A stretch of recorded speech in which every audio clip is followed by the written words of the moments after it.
আহক এই আহিছে এতিয়া মোৰ বস্তুটো মই বুজাই দিছোঁ শুনক ক'ত যায় শুনক আপুনি শাহু মা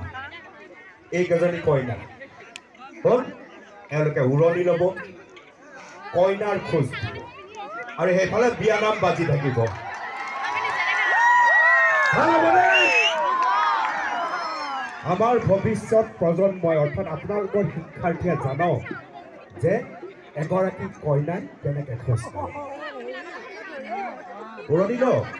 মোৰ মুখৰ চাই থাকিলে কেনেকৈ হ'ব উৰণিখন ধুনীয়াকৈ লৈ প্ৰথম কথাটোৱে আপোনালোকে শিকালে যে উৰণি লয় আমাৰ অসমীয়া বিয়া আমাৰ বিয়াত উৰণি লয় এনেকৈ উৰণি লয় ভাল লাগিছে উৰণি লৈছে এতিয়া আৰু আপুনি জানে নাই তাতে বিয়ানাম ধুনীয়াকৈ সকলোৱে গাব উৰুলি এটা দি ল'ব এতিয়াই নহয় মই ক'লে উৰুলি দিব কইনাৰ খোজ দেই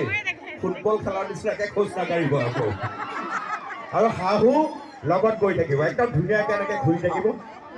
দেই ঘূৰি ঘূৰি আকৌ তাত ৰৈ দিব হ'ব সপ্তৰ্ষি গুৰুকুলৰ শিক্ষয়িত্ৰীয়ে দেখুৱাব এজনী কইনাই কেনেকৈ খোজ কাঢ়ে এটা উৰুলি